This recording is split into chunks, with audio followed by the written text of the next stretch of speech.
వాసుల దశాబ్దాల కల అయిన దుర్గగుడి ఫ్లైఓవర్ కు ఇంకా మోక్షం కలగడం లేదు. రాష్ట్ర ప్రభుత్వం అట్టహాసంగా ఫ్లైఓవర్ కు శంకుస్థాపన చేసి పనులు ప్రారంభించింది. పనులు మాత్రం నత్తనడకన సాగుతున్నాయి. దీంతో 6 నెలల్లో పూర్తి కావాల్సిన ఫ్లైఓవర్ 2 ఏళ్లైనా పూర్తవుతుందో లేదో తెలియని పరిస్థితి నెలకొంది.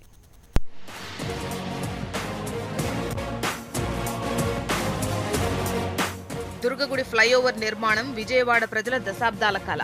గతేడాది డిసెంబర్లో కేంద్ర మంత్రి నితిన్ గడ్కరీ, వెంకయ్య నాయుడు, సీఎం చంద్రబాబుల ఆధ్వర్యంలో అట్టహాసంగా ఫ్లైఓవర్ కు శంకుస్థాపన జరిగింది.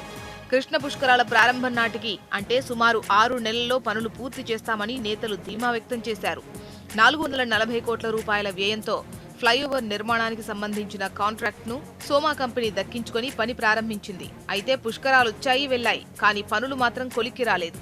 దీంతో తాపీగా దసరా నాటికి పనులు పూర్తి చేస్తామని చెప్పారు. దసరా కూడా అయిపోయింది. చివరకు భవానీ దీక్షల విరమణ కార్యక్రమం సైతం ప్రారంభమైంది. అయినా ఫ్లైఓవర్ పనులు సగం కూడా పూర్తి కాలేదు.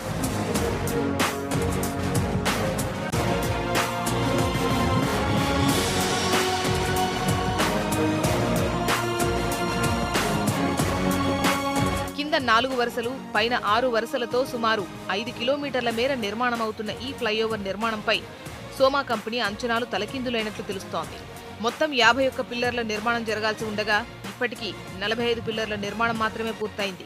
అయితే పూర్తి చేయాల్సిన 6 పిల్లర్లు చాలా కష్టంతో కూడిన పని. వీటిని ఎన్ని రోజుల్లో కట్టగలరో అధికారులు కూడా చెప్పలేకపోతున్నారు. ఈ 6 పిల్లర్లలో కృష్ణానదిలో 3, కాలువలో మరో 2, మెయిన్ రోడ్పై ఇంకొకటి నిర్మించాల్సి ఉంది. నీటి ఒరవడిని పూర్తిగా నియంత్రించి ఈ పిల్లర్లను దృఢంగా నిర్మించాల్సి ఉంది. కాబట్టి ఈ ప్రక్రియను ఇంజనీర్లు ఇంకా ప్రారంభించలేదు.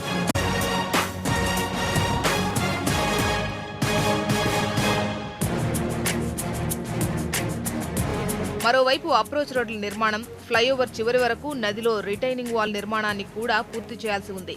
ఇవన్నీ పూర్తి చేయాలి అంటే ఖచ్చితంగా మరో ఏడాది సమయం పట్టే అవకాశం కనిపిస్తుంది. దీంతో ఈ డిసెంబర్తో గడువు ముగుస్తోన్న తరుణంలో మరో ఏడాది సమయం కావాలని కేంద్ర రహదారుల శాఖ, రాష్ట్ర రహదారుల శాఖ అధికారులను ఇప్పటికే సోమా కంపెనీ కోరింది. అయితే ఈ గడువు పొడిగింపు విషయంలో అటు అధికారులు, ఇటు కంపెనీ ప్రతినిధుల మధ్య ఇంకా చర్చలు నడుస్తూనే ఉన్నాయి. దీంతో ఫ్లైఓవర్ విషయంలో ప్రభుత్వ చిత్తశుద్ధిని విపక్షాలు ప్రశ్నిస్తున్నాయి. ఒక్క హామీని కూడా ప్రభుత్వం నిలబెట్టుకోవడం లేదని విమర్శిస్తున్నాయి.